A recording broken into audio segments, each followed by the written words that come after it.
बाकी जो कुछ भी जिम्मेवारी नागरिक होने के नाते हम लोग पर होगी, जो सरकार और सदन तय करेगी, हम लोग सब उसमें साथ खड़े रहेंगे। देखिए, मैंने पहले कहा कि ये समय नहीं है एक दूसरे पर छीटाकशी करने का। लड़ाई कोई पार्टी नहीं लड़ती है, न पक्ष वाली पार्टी लड़ रही है, न विपक्ष वाले लड़ रहे हैं। देश के बच्चे लड़ रहे हैं, इस देश के युवा लड़ रहे हैं, तो इस पर राजनीति नहीं कीजिए। देश के लोगों ने सदन में सरकार और विपक्ष दोनों को चुनकर भेजा है। नमस्कार, हमारा नाम है समरीन और आपने देखना शुरू कर दिया है लाइव सिटीज। देखिए, आपने देखा कि बीते रात भारत ने बड़े ऑपरेशन को अंजाम दिया था और इस पूरे ऑपरेशन का नाम है ऑपरेशन सिंदूर, यानी कि सिंदूर का बदला ले लिया है भारत ने। पाकिस्तान की नींदें हराम कर दी है भारत ने। और उसके बाद आपने ये भी देखा है कि पूरे देश में जश्न का माहौल है। और ऐसे में अब से कुछ देर पहले प्रशांत किशोर का भी ऑपरेशन सिंदूर को लेकर के बड़ा बयान सामने आया है। देखिए, आप बखूबी जानते हैं कि बिहार उद्घोष यात्रा के दौरान प्रशांत किशोर आज पूर्णिया पहुंचे हैं और पूर्णिया पहुंच करके प्रशांत किशोर ने ऑपरेशन सिंदूर पर अपनी प्रतिक्रिया भी दी है। तो क्या कुछ कह रहे हैं जन सुराज के सूत्रधार प्रशांत किशोर, सबसे पहले आप उनको सुनिए। प्रतिक्रिया ये है कि ये बरसों पहले हो जाना चाहिए था।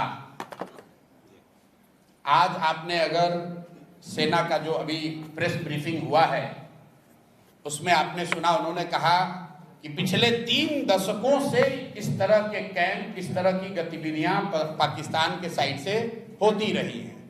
तो अगर आपके घर के मोहल्ले में कोई आपका पड़ोसी बैठकर आपके घर में कंकड़ फेंकता रहेगा, गोला बारूद फेंकता रहेगा, आग के गोले फेंकते रहेंगे, तो आप कब तक बर्दाश्त करेंगे?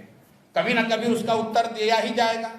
और आज अगर ये उत्तर दिया जा रहा है तो पूरा देश उसके साथ खड़ा है। मेरा जनसुराज का अपना मानना है कि ये पहले होना चाहिए था, लेकिन अब जब हो रहा है तो इसको समुचित तौर पर किया जाए, इतनी ताकत से इसको खत्म किया जाए कि फिर से ये न पनपे। दूसरी बात, मीडिया को या जो दूसरे साथी हैं उनको थोड़ा धीरज दिखाना चाहिए। लड़ने का काम, देश की सुरक्षा का काम विशेषज्ञों को, सेना के वीरों के लिए छोड़ देना चाहिए। स्टूडियो में बैठकर नया नया शगुफा छोड़ने की जरूरत नहीं है। अगर आप मैच्योर्ड कंट्री हैं, एक गंभीर व्यक्ति हैं, एक बड़े राष्ट्र के नागरिक हैं, देश से प्यार करते हैं, तो सेना को अपना काम करने दीजिए, विशेषज्ञों को इसकी व्यवस्था करने दीजिए।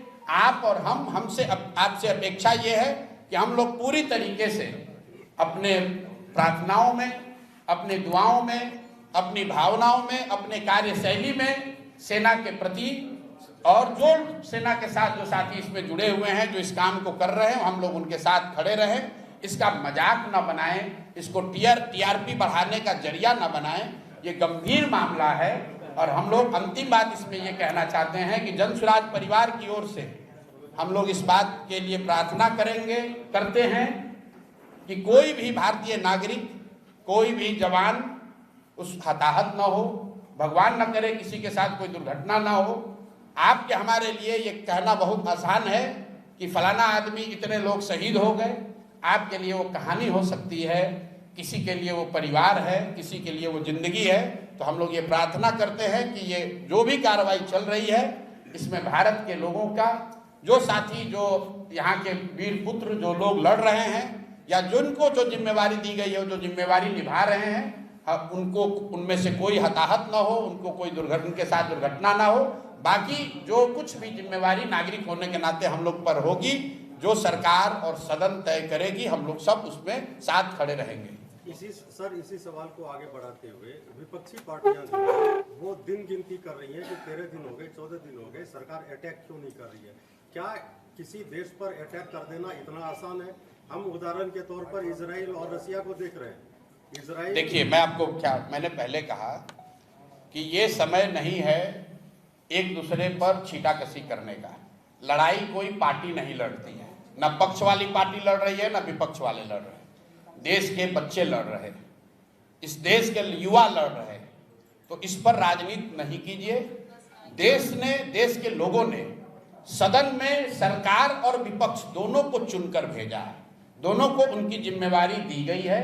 लोकतंत्र में, संविधान में उनको साथ मिलकर जो देश की सेना कर रही है, जो विशेषज्ञ कर रहे हैं, उसके साथ हम लोग को खड़ा होना है।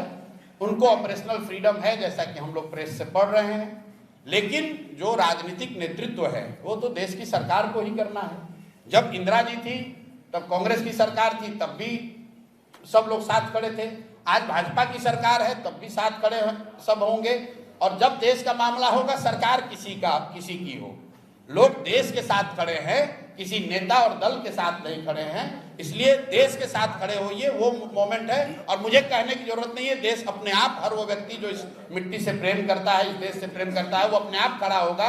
उसको किसी नेता के सलाह की जरूरत नहीं है। सर, आम जनता तो साथ में है, लेकिन जो राजनीतिक पार्टियां जिस हिसाब से स्टेटमेंट देती है, इसका फायदा भाई देखिए, लोकतंत्र है, हर व्यक्ति वक्तव्य देने के लिए स्वतंत्र है। वो किस भाषा का प्रयोग करता है, वो अपनी किस सोच को दर्शाता है, ये जनता तय करती है। हमने अपनी ओर से, अपने जन स्वराज दल की ओर से, अपने साथियों की ओर से जो कहना था वो कहा। मैं फिर से आग्रह यही करूंगा कि मुझे जैसा लगता है कि देश दुनिया में भारत की में एक जो कमी हम लोग अभी देखते हैं अपनी व्यवस्था में, कि इसको मीडिया ट्रायल ना बनाया जाए, इसको मजाक का मुद्दा ना बनाया जाए। ये लोगों की जान का मामला है, देश की सुरक्षा का मामला है। कोई भी वक्तव्य देने से पहले, मुझे लोग सुबह से कह रहे हैं भैया तुरंत वक्तव्य दीजिए। मैंने सुबह से कोई वक्तव्य नहीं दिया है, क्योंकि सेना का जब वक्तव्य आ गया उसके बाद ही कुछ बोलना सही है। जब तक सेना के लोगों ने ब्रीफ नहीं किया तो आप सुबह में 4 बजे उठकर आप जबरदस्ती का नेता बनने के लिए कुछ कह रहे हैं, वो हम लोग का स्वभाव नहीं है। ये ना वो विषय है राजनीति का, ना हम लोग कभी इसमें शामिल होंगे। सेना का वक्तव्य आया है, हम लोग उसको सैल्यूट करते हैं, हम लोग उनके साथ खड़े हैं। ना हम में वो योग्यता है कि मैं सेना को बताऊं कि उनको क्या करना चाहिए, और ना मेरा वो काम है। हम लोग का काम ये है कि जो विशेषज्ञ कर रहे हैं, जो देश की संसद तय कर रही है, जो देश की सेना कर रही है, हम लोग उसके साथ तन मन धन से हर तरीके से खड़े हैं। तो सुना आपने कि क्या कुछ कहा है प्रशांत किशोर ने। बड़ी बात कह दी है, बड़ी बात कह दी है और साफ साफ कह दिया है कि मैं प्रशांत किशोर, जन सुराज और तमाम लोग देश के साथ खड़े हैं और ये गंभीर मुद्दा है। देखिए, बड़ी बड़ी बातें कही हैं, तो अब देखना होगा कि आगे आगे क्या कुछ होता है। तो फिर ये पूरी खबर, पूरी जानकारी आपको कैसी लगी है, कमेंट करके हमें जरूर बताइएगा।